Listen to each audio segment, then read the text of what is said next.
public affairs, and on a day-to-day basis, I deal with energy and environment issues. I'm not sure how many of you are exactly aware of European Union legislation, but I assume at least partially. So as you can imagine, the issue of energy, as with other topics covered by legislation in the EU, is quite varied, and it contains many overlapping policies. As we'll see from this presentation, the Energy Roadmap 2050, as it's called, it mainly represents the large overall story. It's the main overview. And as such, it's not a legislative document. It has no de facto power, so to speak, but it's kind of the most important guide overall and in the long term. So it guides the international negotiations at EU level. It also guides specific EU policies such as the 2030 climate framework, the 2020 package, and we'll see as we go through the presentation how this fits in. As you can see from the summary, when thinking about this topic of the energy roadmap, I wanted to explain the context and also kind of teach you a few neat tricks to understanding not just the EU, but in general, energy and the numbers that are presented. Quite often, when we hear about legislation, there will be graphs and numbers, and it's good to just take a moment to think about that, to put it into perspective so that we can actually understand what's being presented. So I'll start with a small piece on climate change. Most of you have probably heard of climate change, but just to briefly be aware, because for this reason, and mainly this reason, this legislation exists. Then the context of the energy roadmap itself, understanding the idea of growth, which I believe is key to understanding a lot of other things in energy and economics. Then what is actually the roadmap,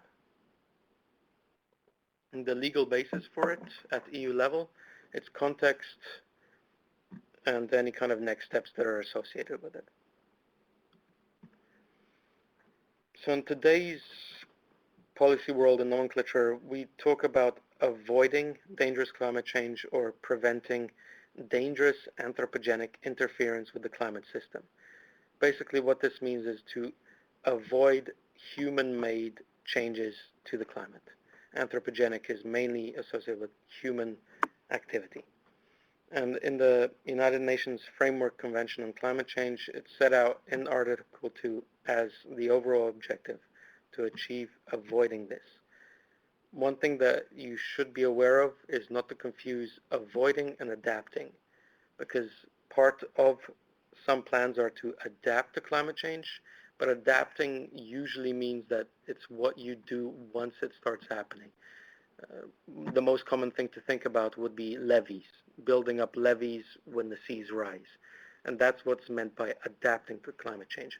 Avoiding is to create energy policies, jobs policies that avoid the catastrophe that people believe could very well happen. So today's goals, in general terms, the number that's thrown around a lot is to limit average temperature rise to 2 degrees Celsius relative to pre-industrial levels. Uh, there was this idea not to have temperature rise beyond 1 degree plus over the average or up to 3 degrees. And so a kind of consensus formed that 2 degrees should avoid the largest problems in the long term. And to achieve this minimal rise in average temperature, we have to limit CO2 levels to 550 parts per million in the atmosphere. This is a chart that shows the kind of overall picture of CO2 emissions from human activities. And as you can see, pre-industrial times, there was no activity that that led to excess emissions, and after the Industrial Revolution, you see this rise. And what I would just like to point out in this graph, which we'll come back to in just a little bit, is the shape of the curves.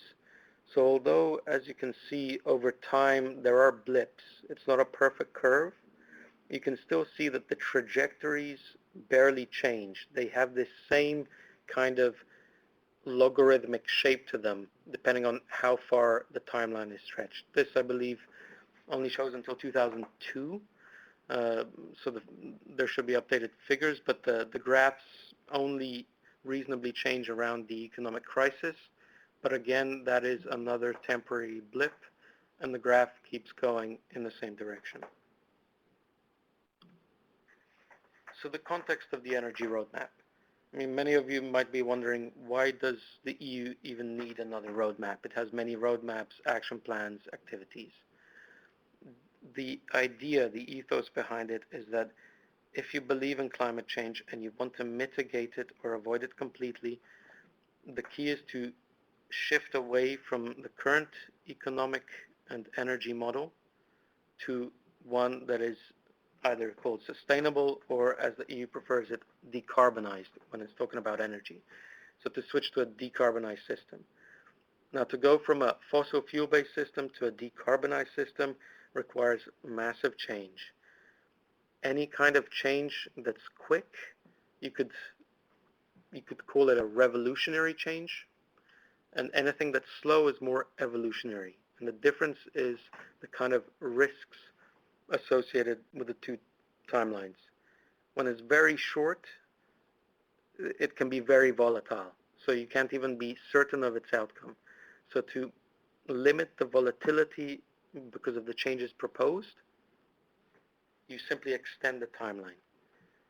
But still, to stay on track, you need this long-term goal and vision.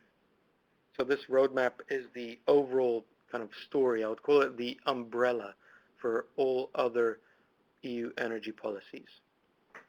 The one that's currently most active, and the EU seems to be quite on track to reaching its targets, it's called the 2020 package. And that just refers to 20% targets for renewables, greenhouse gas emissions reductions, and energy efficiency by 2020. Uh, we seem to be on target for that. There will be some graphs later on in the presentation. In some aspects, the EU is actually done faster and better, and so we could overshoot by 2020. The 2030 framework is still considered a framework because up until the legislation actually gets passed, it's only to guide the discussions, to discuss the key targets and numbers, and then to actually implement the legislation.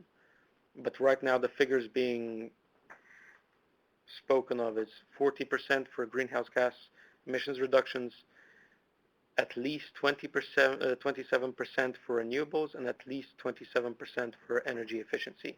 Again, these figures could change.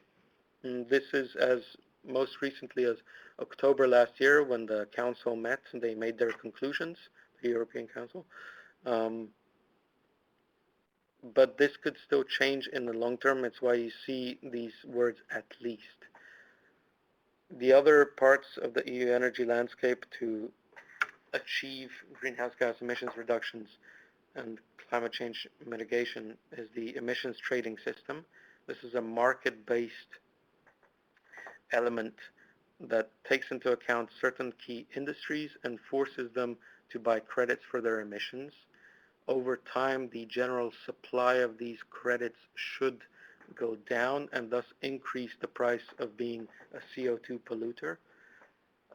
If any of you are aware of the developments with the ETS, you will know that it's not quite as straightforward as that because it is a market-based system, and as such it has seen market forces impact its goals.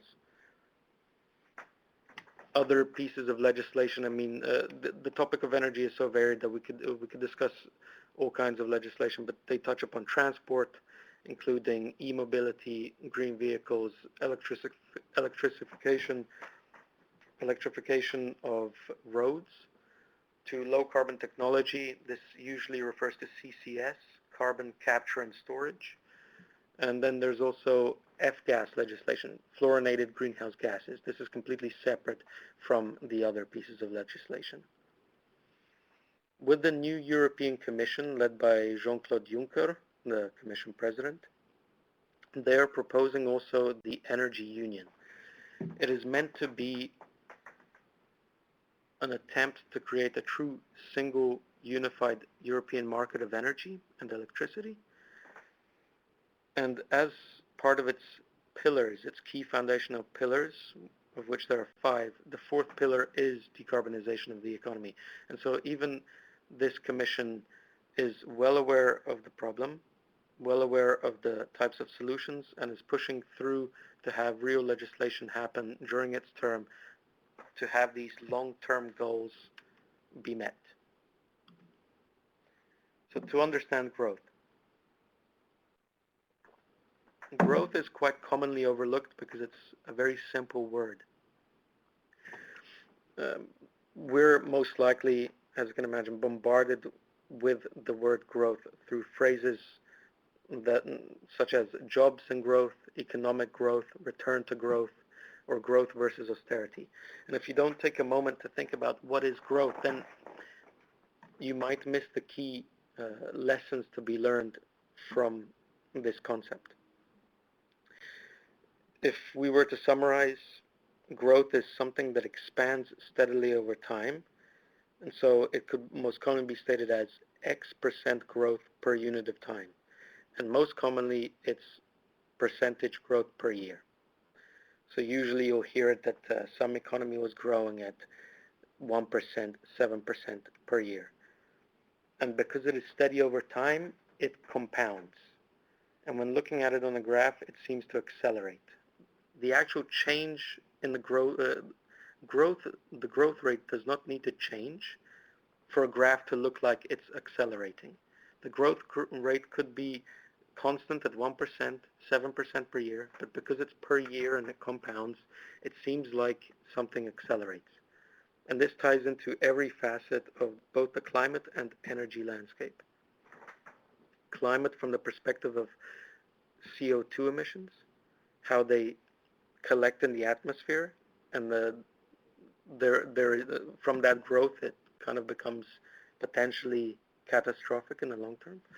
And from the energy aspect, you will see that even something as small as 1% per year growth in renewables is quite substantial in the long term. So to put it into shorthand, uh, when you come across growth, the way to to calculate it for yourself, to try to get a feeling for how big this concept is the number 70. So you would take the number 70 and divide it by the percent per year growth. In this example, I use 7%, and so if you divide 70 by 7, the answer is 10, and so in roughly 10 years' time, because this is an approximation, in roughly 10 years' time, this thing that you are describing will double. And so to put it into context, if you hear about Chinese economic growth, when they said 7% per year, it means that every 10 years, the entire economy would double. When they were talking about growth of 10% per year, it means that it would only take 7 years for their economy to double. And it's this doubling time that is key, because it's faster than it seems from our linear human perspective. Because even very slow growth eventually goes exponential, which means eventually it rises very quickly. This is the typical, this is an example of world population, but it takes the shape almost perfectly of a logarithmic curve. All this represents is steady growth. So as you can see, there are some blips. There are always events. There always will be, regardless of what we're talking about, whether it's population, trade, energy. There will always be blips, but the general pattern remains the same. Steady growth leads to this kind of hockey stick effect. This is another one of population growth where the data goes, I believe, up to 2010, and then after that there's three types of scenarios. So the red line would be nothing changes, and as you can see, it remains as part of a hockey stick. Then there's a slightly earlier peak and a later peak, and then decline. This is another graph. I tried to find EU energy consumption per capita, but it's not so easy because there are such large differences between member states. So I'm using just the US as an example. And as you can see, pre-industrial, very slow, steady, and then if you would average out the curve beyond the effects of the Great Depression, wars, etc., there is still a completely steady growth up until the 1970s. And now if we go back to the graph I showed earlier and apply this same viewing angle, this is how much CO2 is put into the atmosphere each year. And you can see that the total is the same hockey stick shape. So regardless of what the other sources are, whether it's coal, natural gas, and here also cement production and petroleum, even if they have minor blips, the overall picture is roughly the same. Steady growth leads to this very fast rise at one point. Even in the beginning, it seems very small, and then all of a sudden, it goes very fast. So now, to move back to the energy roadmap. The reason the energy roadmap exists is so that the EU has a long-term goal. Only with a long-term goal can you have sustained efforts to mitigate climate change and actually achieve those goals. With only short-term goals, you can't be sure whether you do enough. Europe needs to accelerate its progress towards this low-carbon or decarbonized society in order to reach its target of 80% reduction in emissions by 2050.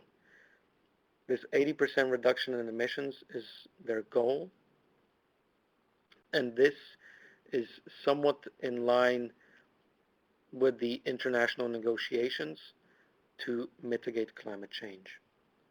The roadmap sets out a cost-efficient pathway to reach this target, where all sectors will have to contribute. The interim targets between now and 2050, as I've already mentioned, by 2020 there is the 20% reduction. By 2030 there is meant to be a 40% reduction. And while it hasn't yet been discussed, by 2040 there should be a 60% reduction. And these emissions reductions will be stepped up gradually from approximately 1 percentage point per year in the first decade to 1.5 in the second and 2 in the last 2 decades, I'm sorry. And as you can see, if you think about it, 1 percentage point, it sounds like very small change, 1.5, 2%. It sounds very small by what we would consider standards. But in fact, because it's a sustained effort per year and it compounds, you get to 80% by 2050. This is a graph showing the trajectories. So the current policy is the one that has been decided up until 2030 with the 40% reduction. Ideally, by 2050, they would like to see the 80% decline. And if you just take a moment to look at this graph, you see from now until then what that represents in change in those industries. All of those industries that require energy, and also agriculture, which requires fertilizers and transportation and logistics, will have to cut their emissions extensively.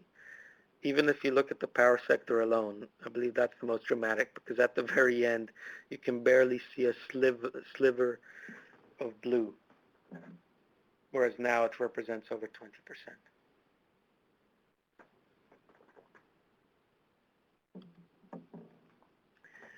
The roadmap for moving to a low-carbon economy shows how the effort of reducing greenhouse gas emissions should be divided cost-effectively between these different economic sectors.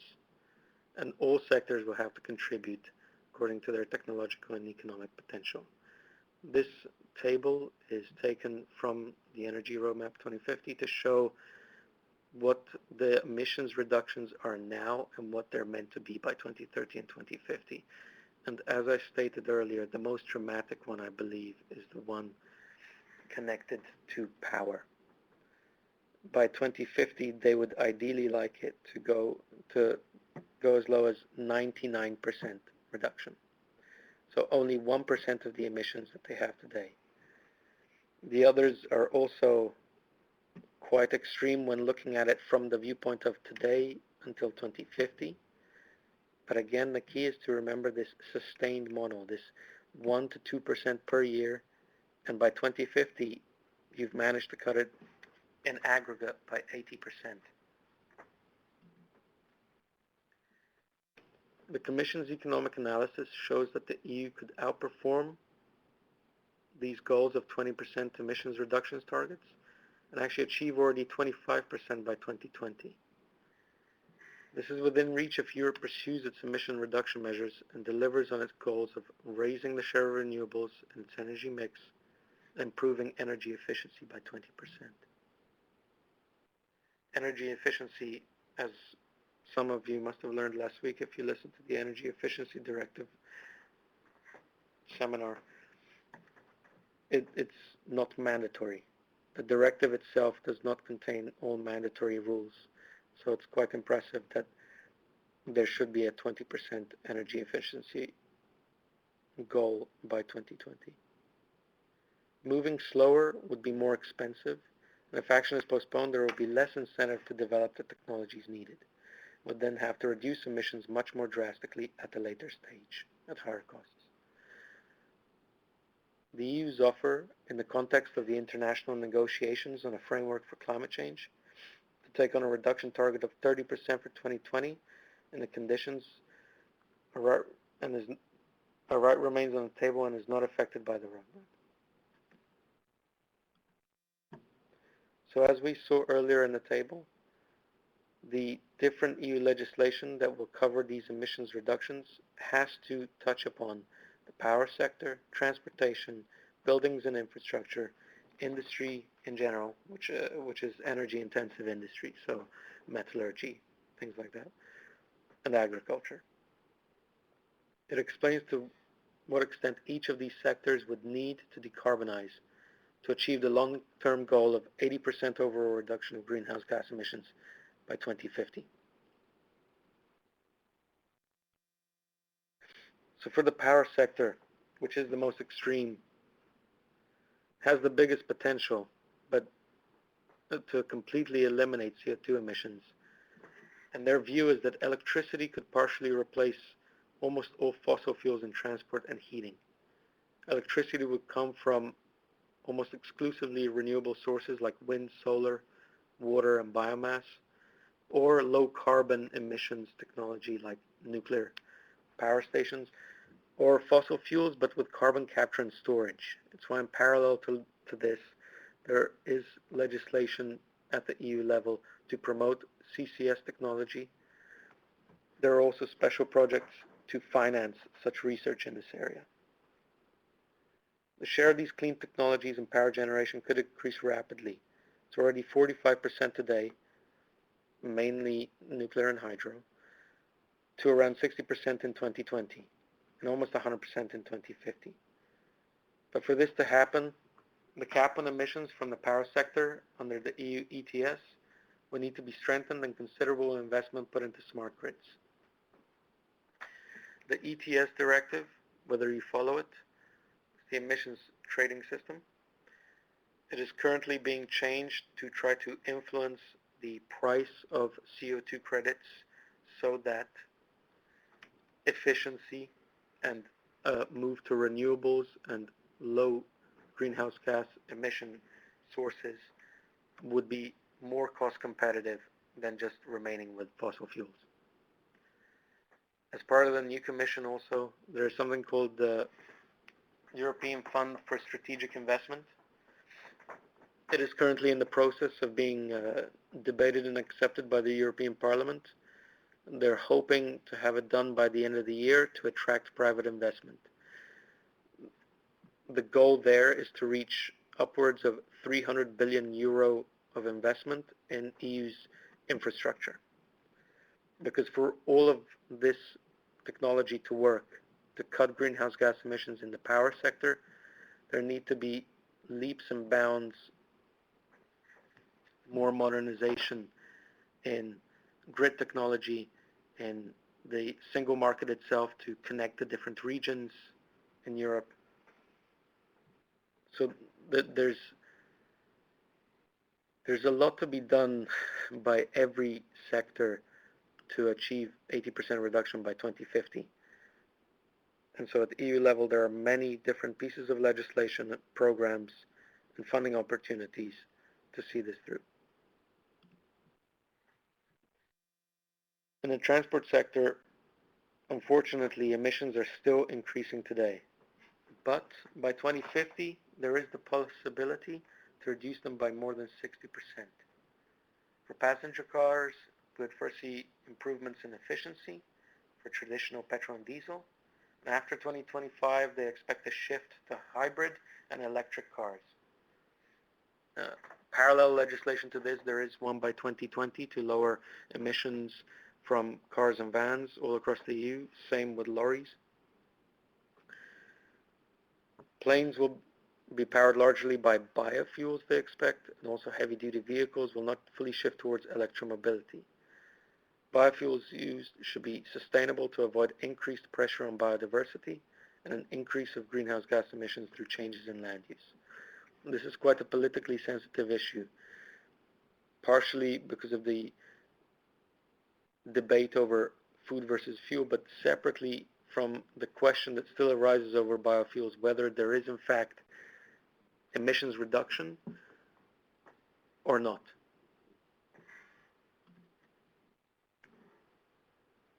When it comes to buildings and infrastructure, the emissions can be almost completely cut by around 90% in 2050. The energy performance of buildings will be improved drastically. Passive housing technology will become mainstream for new buildings, and old buildings will be retrofitted.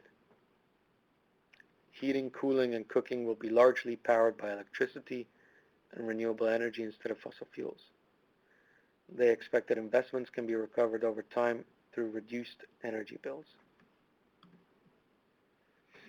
In the industry, energy-intensive industries will also make a large contribution by cutting by more than 80% of their emissions by 2050. Technologies used will get cleaner and more energy efficient. This is especially important in the context of keeping Europe's industry competitive at a global level. Not only do you have to have this long-term trajectory to cut greenhouse gas emissions, but you also have to have this long-term view to talk about it and negotiate it at an international level, because the industry that needs to cut emissions may simply move where they don't need to cut those emissions to be cost competitive. And that's why this Energy Roadmap 2050 also ties in with the EU's efforts internationally, so that when European industry is becoming more efficient, is lowering its emissions, that it's not being driven out of the market by competition that does not have to, that is not aware of these issues. They expect a large-scale introduction of carbon capture and storage, which would allow for CO2 to be stored on the ground instead of pumped into the atmosphere. But this would require big investments of roughly 10 billion annually by the last decade in this plan. Agriculture. As global food demand grows, the share of agriculture in the EU's total amount of emissions will raise to about a third by 2050. But reductions are possible, and it is vital to achieve these emission cuts in the agricultural sector as well. Otherwise, other sectors will need to make a bigger reduction effort. Agriculture will need to cut emissions from fertilizer, manure, and livestock and contribute to the storage of CO2 in soils and forests. But also changes toward a more healthy diet with more vegetables and less meat can reduce emissions. There are a couple things to be said here. One, agriculture may face the toughest competition from the viewpoint of population growth and development in other parts of the world. As other parts of the world develop to a level closer to Europe, they will also see their diets change, their use change, the use of their land, the use of resources, and their appetite for imports should grow. This means that Europe's industry will automatically wish to grow with it. So it's very important while at the same time that the industry grows, it becomes more efficient and lowers its emissions, so that if the market grows, the emissions don't grow at the same level.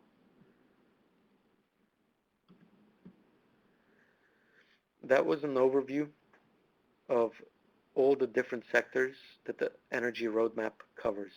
They're extensive. They cover the whole gamut, in a way, of EU legislation.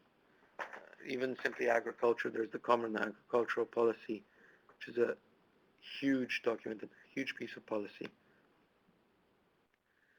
Each one of those sectors is covered by many different pieces of legislation, and this roadmap is meant to guide those sectors into growing, but growing in such a sustainable way when it comes to emissions.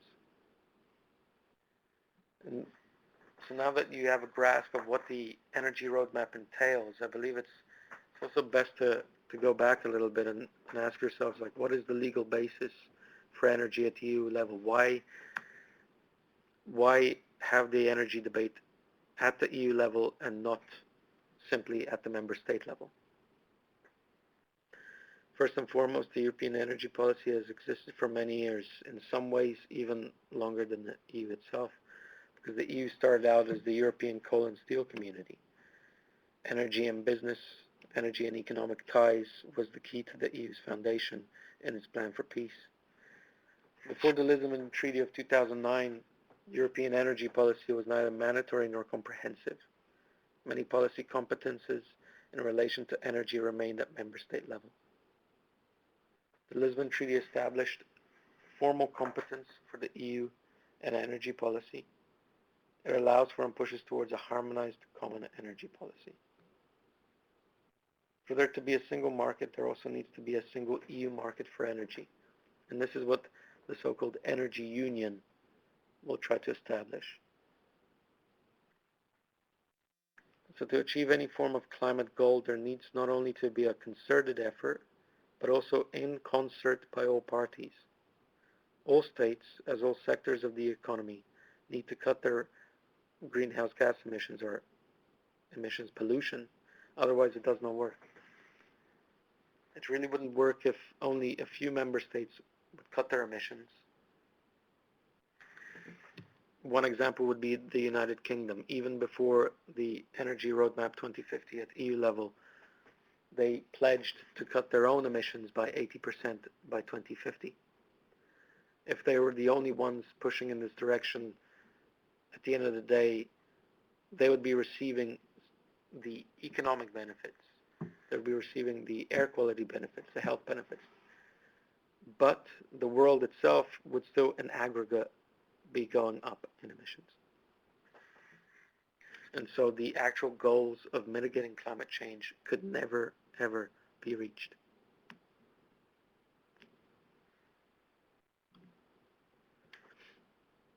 This is some context for progress and cooperation. As you can see in this graph, these are the greenhouse gas emissions by member states. So on the left side are states like Malta and Cyprus, who have still grown their emissions compared to 1990 levels, where some are already seeing emissions reductions. So in aggregate, you can see that the European Union is already reaching about 82% of its base year of 1990.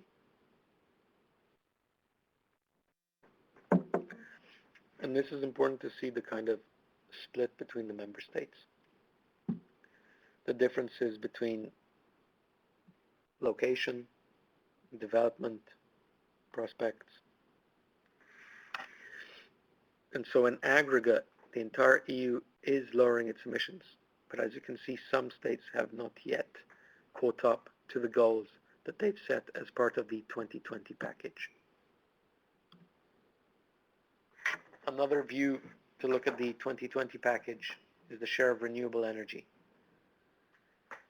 It is meant to be 20% renewable by 2020.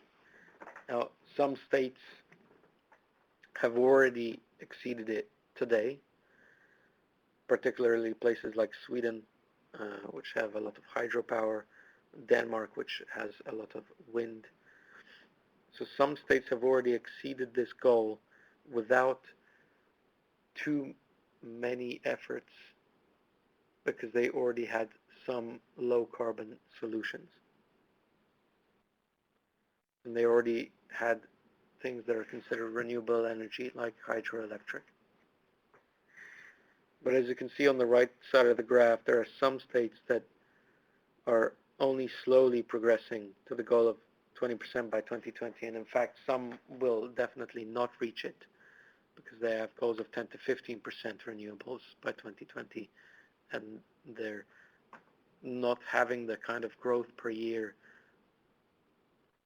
to be on the right track to achieving the goal.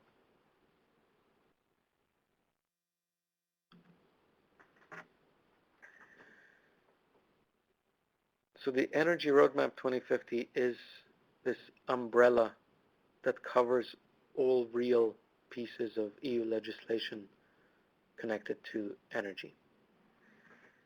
It's meant to guide the discussions, the debate, the structure of the EU's negotiations both at the international level and to make sure that the developments in the single market lead to these reductions. If we're looking towards the future, the closest connection is this Conference of Parties 21 in Paris in December.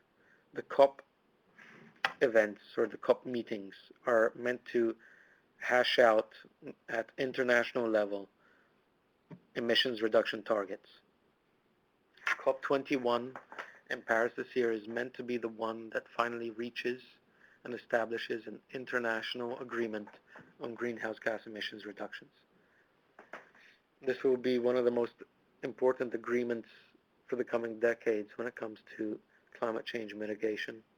It will involve not just the developed economies, but also the developing economies who have been growing mainly from, like Europe in the past, from fossil fuel sources. And so the EU is going into these negotiations with this Energy Roadmap 2050 already established some years ago to argue for an overall reduction of 80% by 2050. At this meeting, I believe that they will more discuss the 2030 targets and then the long term. So it will be interesting to see how in line with the EU's overall strategy of 40% reduction by 2030, if it is established at the international level.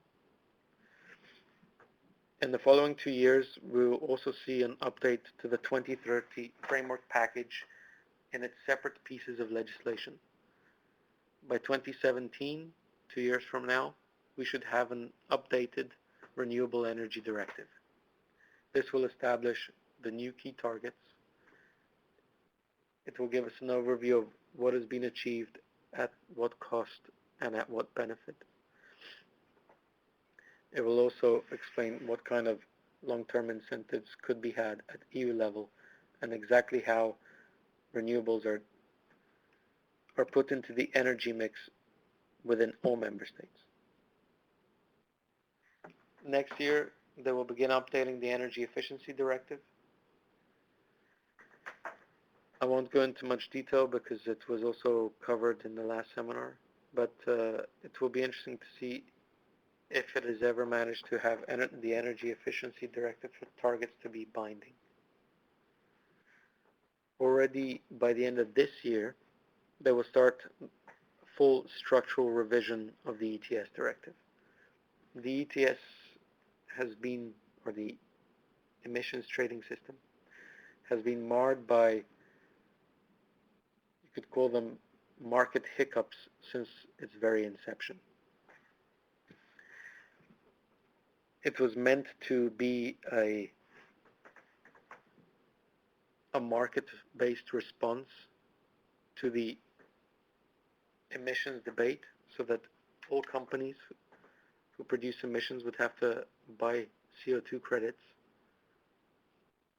and eventually the more efficient companies who would be investing in modern efficiency technology would have to spend less money on this, and thus it would drive their own innovation. Unfortunately, the timing, because of the economic crisis and because of some other structural issues to do with free allocation of supply, the ETS has never achieved the kind of market price that they wanted to, that would actually drive investment in efficiency. The market price has been sometimes 3 to 4 factors lower than what was intended. So it's not seeing the type of results that were envisioned.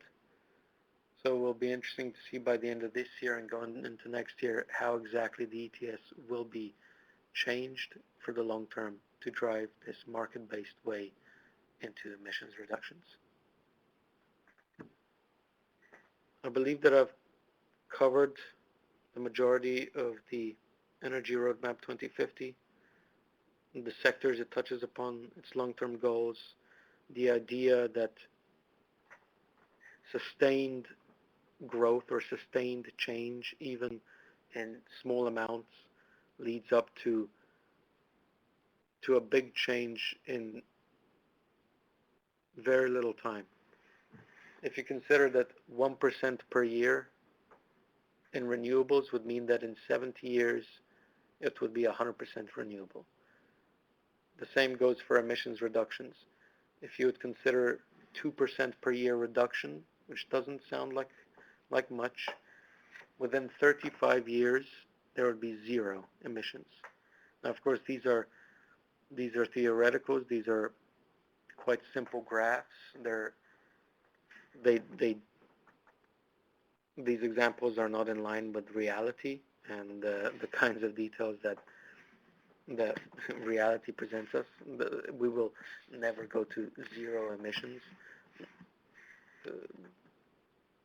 There's no reason to be at zero.